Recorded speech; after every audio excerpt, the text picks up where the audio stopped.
program might contain strong language. If you think you may be offended, switch off now.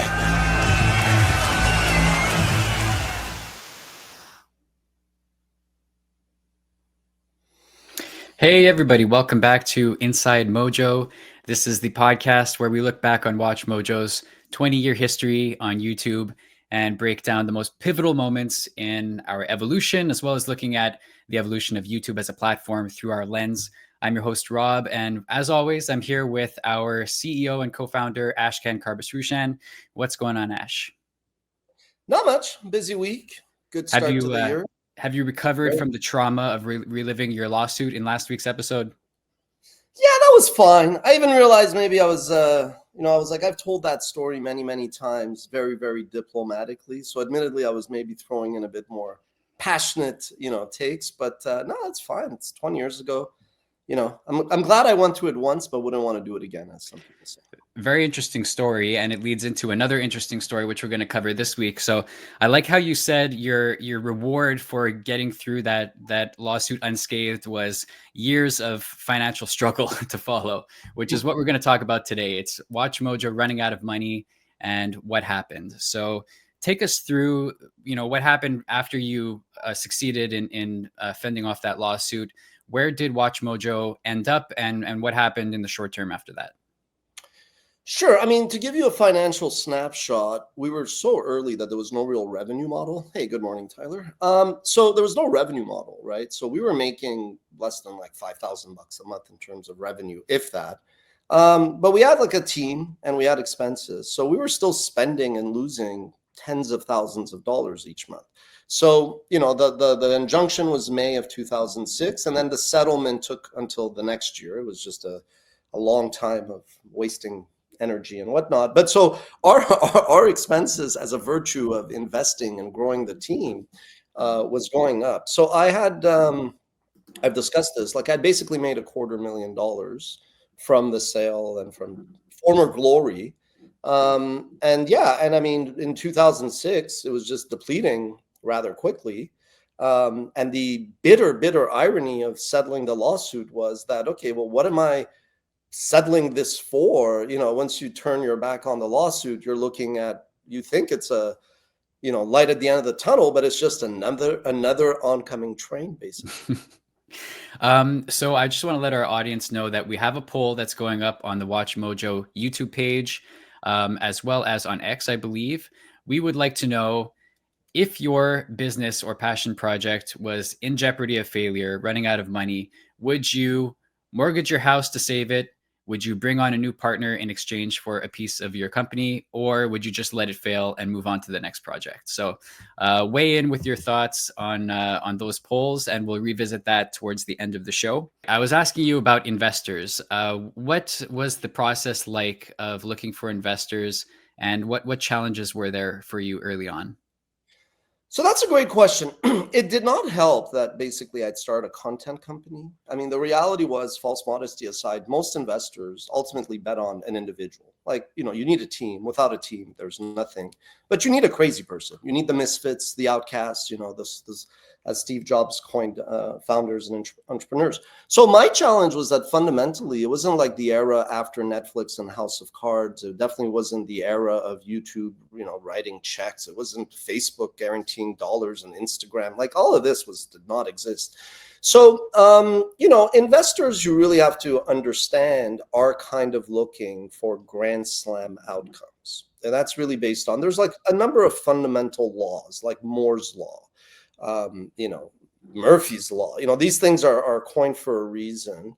And there is another law called power law. And power law is really, in the context of investing, basically that like your one most successful portfolio company that is going to have a great outcome, that return is going to be so much bigger than anything else that it'll pay for all of your other investments. It'll pay back all your investors for the risk that they took.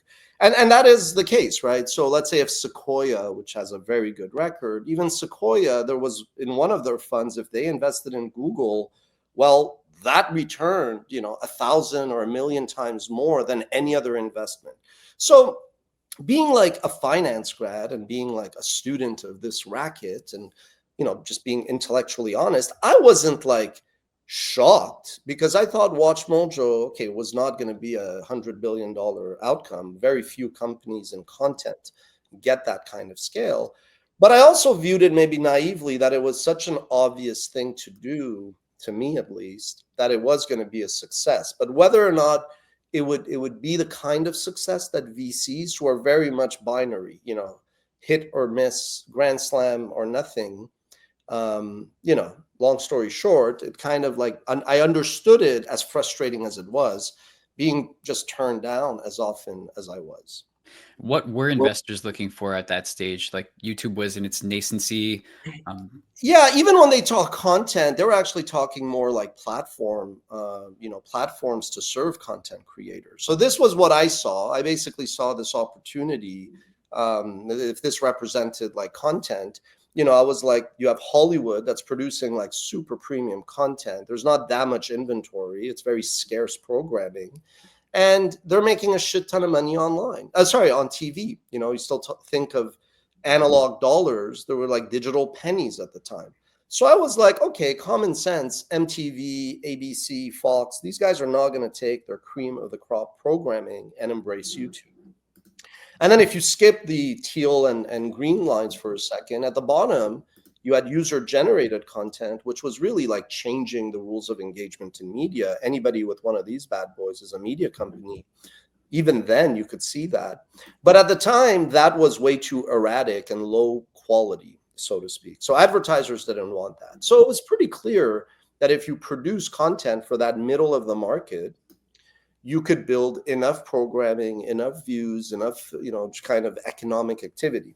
But investors did not like that because they saw in content a hits business. And they don't like that. They want to invest once, build a product, which then scales. And yeah, so the idea is when you talk about competition, competition for me, it's very different if I'm talking to employees and recruiting. I'm competing with other organizations. I got to create a great environment. With users and audiences, you're competing with the world, because whether you're 60 Minutes and your bespoke in journalism, or your Spielberg or your BuzzFeed or your WatchMojo or your PewDiePie or Mr. Beast, we're all competing. So that's why sometimes to some people, I'm like, well, never as an entrepreneur say we have no competition. I mean, that's a kind of moronic thing to say. If anything, you have a lot of competition. It's just who's the context. Clients very different. If we're pitching Coca-Cola, if we're pitching Netflix, yeah, I mean, all of a sudden we may be competing in an RFP with IGN and Yahoo Sports because they also have a lot of men, So you have to understand the scopes. And then with investors, the number one thing investors have, they have a ton of money, but they it's time, right? So when you invest, like I've invested in 20 startups, you're making a long-term commitment. And as an investor, you're there to coach, to guide. Sometimes you don't even have any contact. But so for me, I could understand that, okay, these guys want to make 10 bets over the course of, let's say, 3 years, like the life of the lifespan of their fund.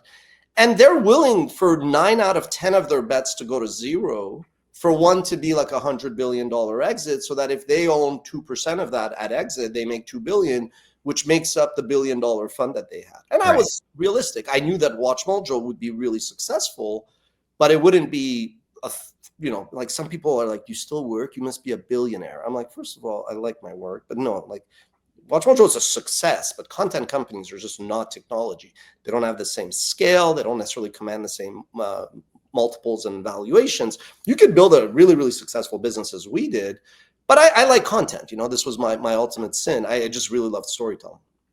So one big investment that you as founder have to make is employees, talent. Tell me about that. What do you look for in employees? How pivotal was that in growing WatchMojo from the ground up?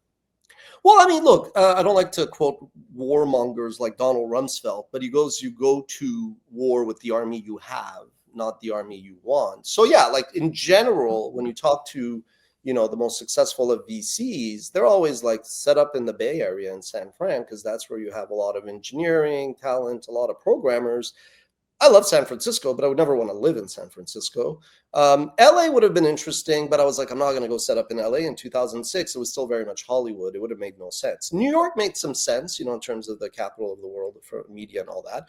But I was in Montreal, and I was like, you know what? Before I get ahead of myself and build like the commerce side, the commercial deals and partnerships, you got to build it.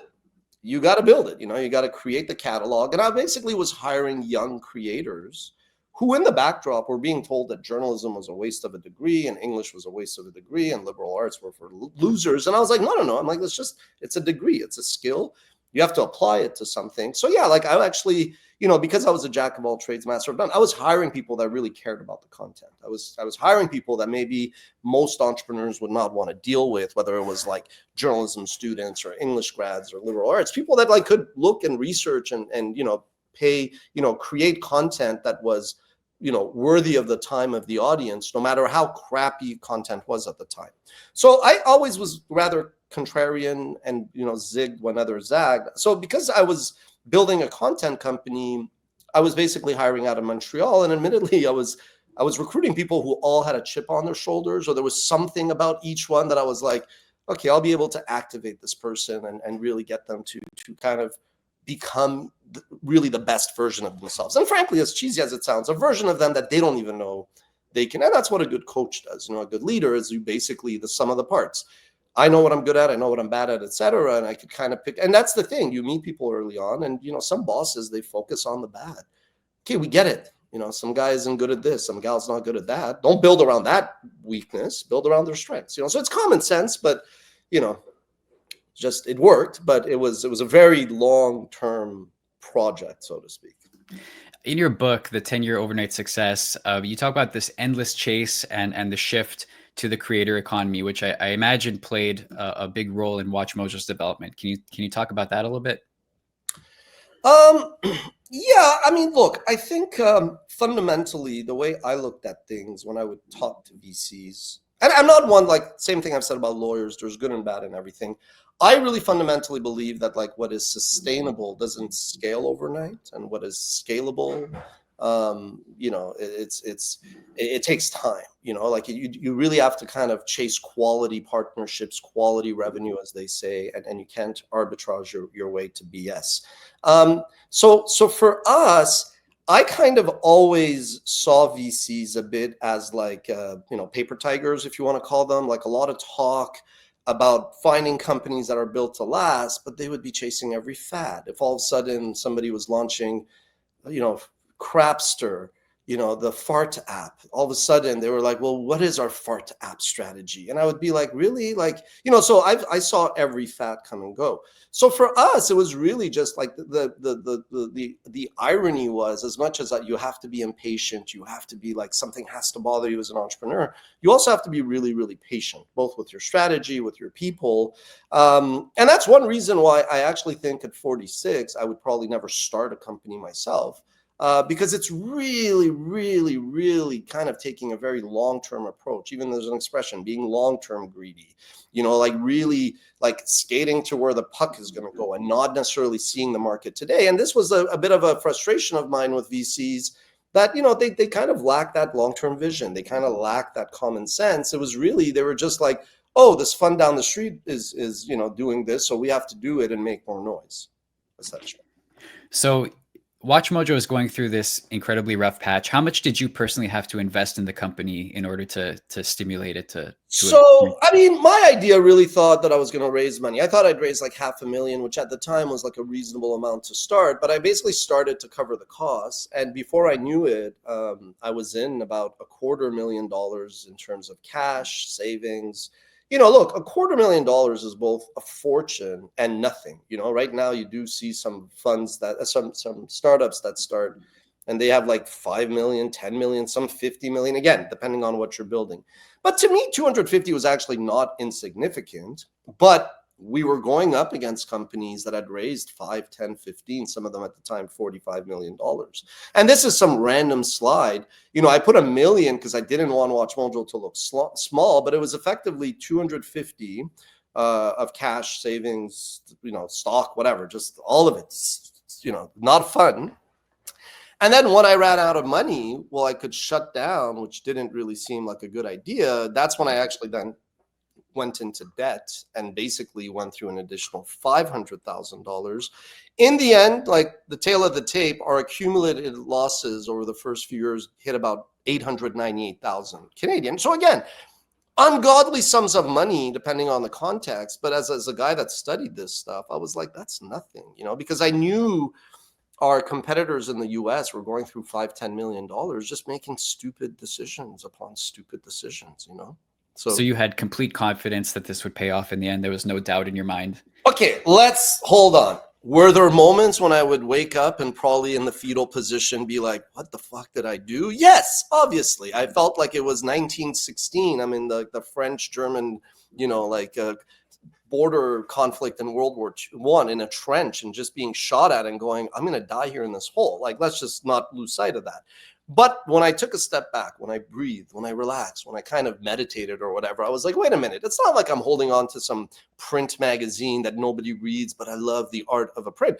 It's like the internet, video, mobile, YouTube, online advertising. And we were building an evergreen catalog. And also every other week, we had some big or small media company saying, we love what you're doing. We get this is the future. We can't do it. Can we invest or buy? So I had enough. Like I always tell entrepreneurs sometimes, I'm like, well, what is the end game here for you? Like you're 3 years wandering the desert. I'm a master of that, but I could see enough metrics where objectively I could be like, okay, I don't know when, but this will succeed, right? So I'm not telling people to have blind faith either. It's a lot of personal sacrifice to make. And was there a low point for you in terms of like having to make sacrifice that you maybe weren't prepared to make? Or yeah. Well, I mean, this is more just like what this slide is when you're talking to parties. This is something I've shared when I was teaching at McGill, and I send this to all my entrepreneurs that I help. I'm like, just when somebody approaches you, understand that there's really 3 big phases: interest, intent, and action.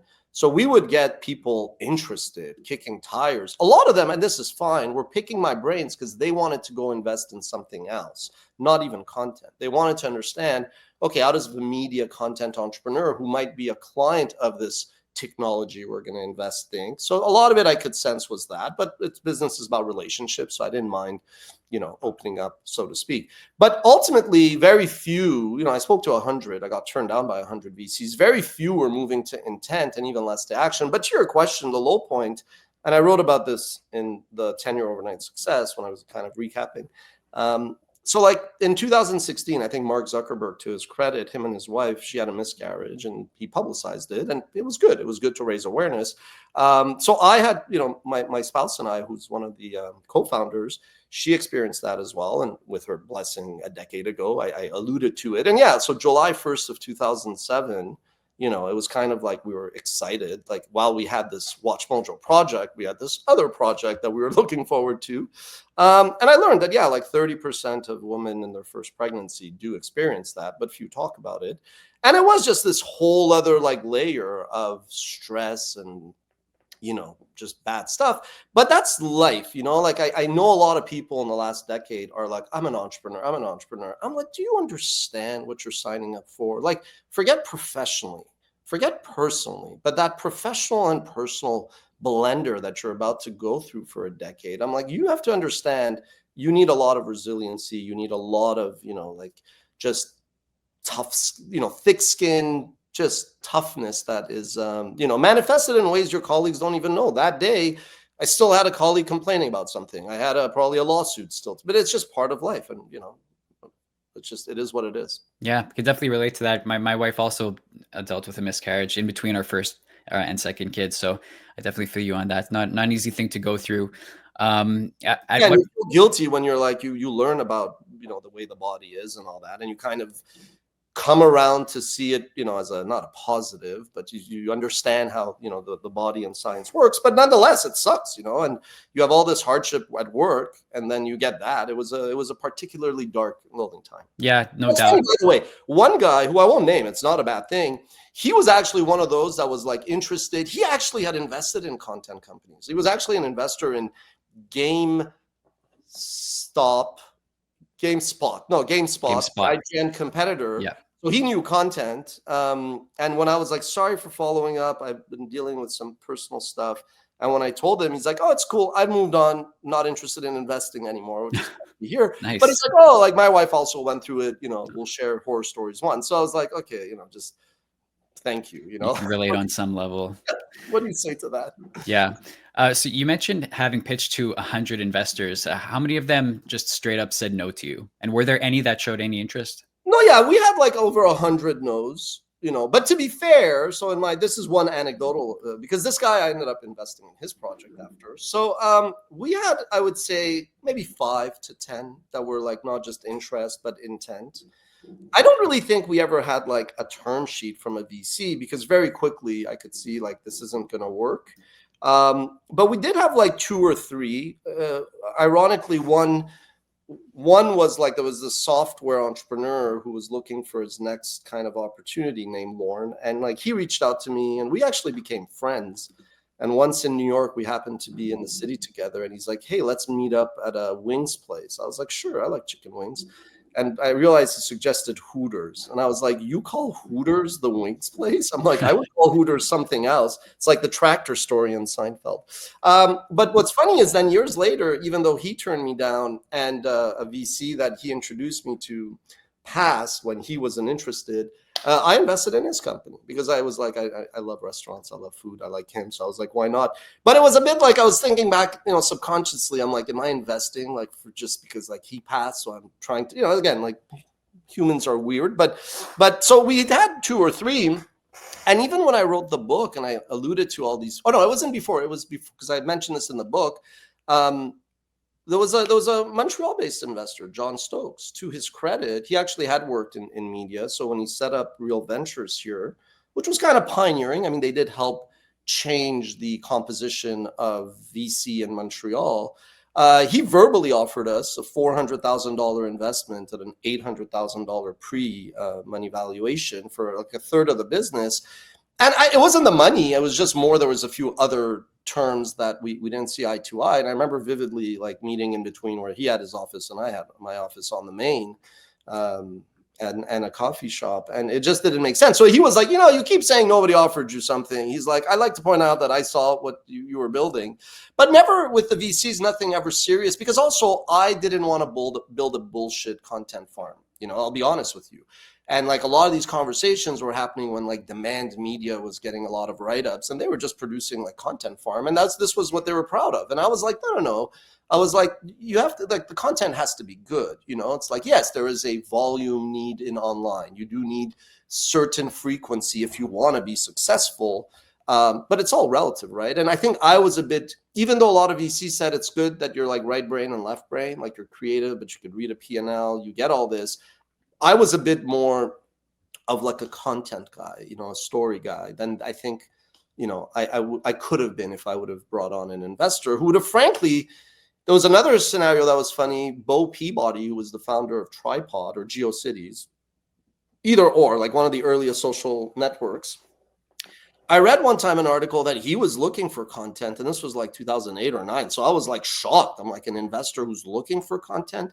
And I met him a few times, but he wanted us to pivot WatchMojo right before we focused on top 10s and like geek culture and pop culture and fandom. He wanted us to go down style and beauty, obviously. But long story short, I was like, I don't think that makes sense for us. I'm like, the world is going, the world is going forward where everybody with a phone is going to be creating really good like tips and whatever. And I knew that we could not really compete with the universe in food, beauty, and style. And I think to really succeed this era of like storyteller, what YouTube has done to emancipate creators is you do need a bit of a balance. You got to be able to tell a story. Nobody says you need to balance your books and be a CPA at night, like at all, hire the pros. But you do have to understand like administration. You need to understand taxes. The other day on my timeline, some guy was like crying that the IRS took his money. Like, yo, bitch, wake up there. It's like, this is part of life.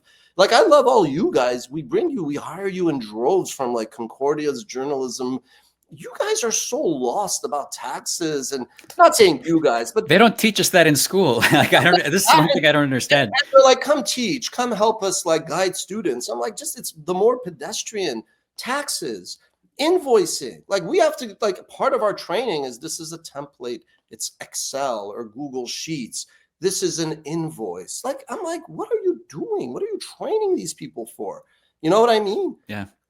Anyway, so we're going a bit on that, but you do need to have a bit about, and a lot of my success, our success was because I knew accounting. It sounds boring. I understood like, oh, you got the tax, you know, like even like when we got audited, the government was like, you're so clean as a whistle. You know, we had like pay equity, and the consultant was like, you guys are pretty, you know, reasonable, and you have good benchmarks and everything. So, and this is a mistake. Like my main frustration investing in other entrepreneurs is dealing like being Switzerland between their stupid ass VCs who are all doing their job, fiduciary duty to their LPs, which means they'll jam a screwdriver in your kneecap if it suits them. And then the entrepreneurs who all think they're Steve Jobs. You know, like I'm there winning an award from EY. I'm like, humble, I'm sorry, we don't know anything. I'm gonna teach me, wise people. And now you get entrepreneurs that can't even tie their shoelace, and they're like Steve Jobs, you know? So it's kind of like, it's like everybody is, instead of being more like, wow, there's a lot I don't know, I realized this whole generation is know-it-all, you know, factory, so to speak. So, yeah. But now we're going really on other tangents. But that's the thing. There's got to be an element of like fake it till you make it with some of these people too, right? Look, I do think that there's way too much BS in like getting a story on TechCrunch and like, you know, again, sell on. There's a saying, sell on rumor, buy on news or whatever, or I don't know, it's getting old, but you get it, right? I get it. I personally have never believed in that bullshit. Like a word people use often to describe me as transparent. It works for me because I don't have time to keep track of lies. And, you know, I think information is important when it's shared and its experiences, yada, yada. Yeah, I do think there's definitely that when it comes to entrepreneurship, to fake it till you make it. But I also think we live in a world of authenticity. We live in a world of transparency. Everything is a click away. The truth comes out. So, you know, if you, and look, at the end of the day, I never raised money from VC. So maybe it's because I was honest. I didn't lie to them. But I do feel that like you don't want to waste people's time. Like if somebody comes to me, I always tell them, I go, what's the worst thing? Tell me. Like, what's the thing that I should pay attention to then turn towards coming some kind of agreement. Don't surprise me at the 11th hour, you know? So yeah, maybe to some extent. What I like more is project the bigger shadow. You know, like one thing we did is by writing articles for like Media Post and TechCrunch, even when WatchMojo was tiny, you know, conferences would roll out the red carpet and I'd be sitting there on stage interviewing like the head of whatever at Disney or like the head of some fund. And that was because of writing, but it wasn't faking it. It was just finding ways to push and punch above your weight, that is critical. That is essential. We've got a question from the audience, I believe. You say you are more of a creative guy. So what skills did you have to develop to move forward? I mean, for me, it was really quickly hiring people that I didn't have an expertise. I do believe in this comparative advantage, principle of specialization, mumbo jumbo, Freud. Like, I don't know who Floyd is, but he's a fascinating hybrid. Yeah, no. So for me, very quickly, I would hire people to like cover my weaknesses. So like I've never been a video editor, surprising to some maybe given what WatchMojo does. It made no sense. I recorded one time in the first year, one thing, they never used it. It was just so bad, you know, like it's not my skill set. So for me, it wasn't, you know, I won't lie. I'm pretty darn good at the things that I'm somewhat knowledgeable at, but the things that I'm really not good at, like I can't paint, I could cook, you know, so I would invest to learn to be a better cook, but I don't believe that I'm going to go become a painter because it just sucks. I'm not a painter. You know, so my thing is double down on your strengths, understand things you don't know, but that's where you bring on other people's expertise. Right, don't be like cheap. Don't be like, oh, I'm going to learn to video edit because I don't want to hire somebody to video edit for me. That's like moronic. So getting back to the topic of VCs, ultimately, do you think that they were wrong to pass up on WatchMojo? And additionally, how many of them do you think were kicking themselves years later after I did have a lot who were like, I always believed in you, buddy, when they were like, good luck with that business, pal. So no, look, I honestly, again, maybe last week I had put some, I don't know, mustard in my coffee and I was a bit more raw. I don't think VCs were wrong because even if we're, for example, worth valued, not revenue, valued at 100 million one day, 200 million. Those are still small outcomes to VCs. That's the crazy batshit part, right? So if the VC theory around power law is that they wanted one thing within 5 years, because don't forget, for 6 years we lost money, then I don't necessarily think they were wrong, but because of the nature of VC. But I also think that, it doesn't help when you do think the world is against you. You do think you're alone. And as an entrepreneur, you do have this complex, it literally is, where you think you're alone and you think like the world is out not to get you, or, at least not to necessarily help you, when VCs are ultimately trying to put money to play, right? So maybe subconsciously I wasn't comfortable, because I had certain principles and I was pretty patient in what I wanted to build. But no, I do get some who come to me and say they regret not investing. But I actually, given what I know about the VC racket now, I think it makes sense. We're a very successful company. My investment, that $250,000, for what it turned into, is probably, again, I study this stuff, is probably one of the best returns on investment in startup history and probably media history, like history. If you take all the investments in companies, but is it still enough for somebody managing like $1 billion fund? Yeah, I don't know. And to each their own. You've referenced in the past about being Iranian, Canadian, a Muslim, a background.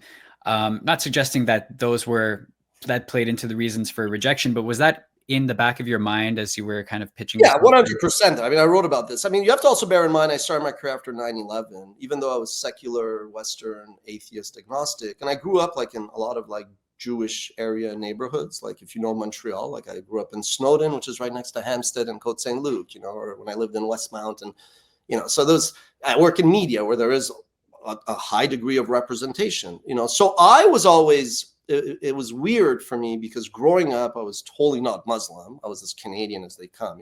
I've joked, I brought up on bacon, beers, and babes type of thing. But I did have this insecurity after 9/11 that I was like, oh, people, like when I went to Australia, even though not a single one of the hijackers on 9/11 was Iranian. When I went to Australia, it was as part of media. One of the fans who came with us, we followed the Honda. We went to the Honda Indy kart race, racing car final there. And one of the winners was like a citizen. And as we're drinking and having fun one night, he's like, oh, and this was right after 9/11. And he was like, oh, at first when I saw you get on the plane, I was like, is he one of those guys? I was like, what the fuck? And he said this to me. And I was like, this is just how some people think. So I do think that I had this insecurity. When I left Ask Men, and I refer to this in my book, there were 3 guys that wanted me to join them. Now, I was not interested in joining any company. And it was 3 Jewish gentlemen. And one of them, the more senior guy, he was like, what do you think of Mahmoud Ahmadinejad, like who was at the time president of Iran? And I was like, well, whatever. He said some batshit crazy thing. And because I also never want to insult anybody, even if I disagree with them, I kind of said, well, I think this is what he meant, but I don't agree with it. But I remember going, well, if this gentleman is asking this, this will always be there. But as I grew older, I was like, yeah, you know what? And October 7th showed it. Jewish people have their own freaking fish to fry. They're not sitting there in a room conspiring against Ashkan Karbasfrooshan. So I recognize that, yeah, probably, it's not like discrimination. I definitely don't think I've ever, same way no U.S. Customs Guard, I have a Canadian passport, has ever once given me a hard time for being born in Iran. I don't think in my 25 years in media, 20 years in media, I could really say there was one time when I actually saw or faced discrimination. But I definitely know that it was like an insecurity. And that's the thing. Like I understand why some people say what they do about, Jewish people in the media because of just the representation. But to me, that's more of a lack of understanding of history than anything else, But absolutely, it was something totally on the back of my mind. Facts. I think we have our poll results ready, so we can pull those up if we have them and check out what people said. Just to review, we asked what you would do if your passion project or business was facing failure. Would you mortgage your house, bring on new partners, or let it fail and move on to the next thing? I'm very curious to see what people have said about this. It seems that 50% said they would sell a piece of their business to partners. 31% said let it fail, and only 15% said mortgage your house. So you are really in the minority there, Ash, with your big actions. I mean, that is called the sane, smart way to do things. You know, the reality is, in those dark early years, I remember, like, I couldn't give equity away. Like, I couldn't. You know, like, people were just not interested. They were investing in everything around me, most of which I didn't understand, and most of which failed because of power law, not because we're so special. But it was hard, and it reminded me of Russell Simmons. Not that he's not flawed in many other ways, but Russell Simmons, who started Def Jam, he was like, in the end, he's like, I ended up being more successful financially because nobody wanted to partner with me. And in my case, I don't think it's that nobody wanted to partner with me or nobody saw WatchMojo. It was just the confluence of building a business, media, content, video on YouTube, relying on fair use, us being in Montreal. Like, we had enough X's next to our profile, but this is pretty representative, I think. Yeah, I agree. All right. Well, I think that pretty much does it for this week's episode, unless you have anything else to address, Ash. Maybe you want to give a little preview of what's to come on next week's episode, which will be about finding the product/market or the best platform and fit for your content. Yeah, so I mean, I think it's important in the context of, again, YouTube and the WatchMojo origins to say that, like, it's no longer 2006, right? Like, the opportunities for venture funding have dramatically changed for entrepreneurs, but the fundamentals of VCs have not. So I do think next week we'll talk a little bit about entrepreneurs, storytellers. I get a lot of people emailing me saying I'm looking for funding to start something like the next WatchMojo. And so, yeah, I mean, you have to balance what I think I had to experience. And I had, like, the fortune and misfortune of doing it my way. But I think entrepreneurs and storytellers really, really have to balance what they can say or do to get funding, which means giving up a little bit on their vision, their principles, and all that, versus holding out and the toll it might take. But then in the end, you do build the product or the company or the story that you want. It's a trade-off. And we'll discuss all that next week some more. Awesome. Looking forward to that. Thank you very much, everybody who watched live. This will be up on our YouTube channel as well. I just want to remind everybody that we have previous episodes that you can check out on the WatchMojo YouTube channel, as well as on Spotify. So there's a variety of places where you can see this podcast, and we'll be back again next week with more Inside Mojo for you to enjoy. Thanks, everybody.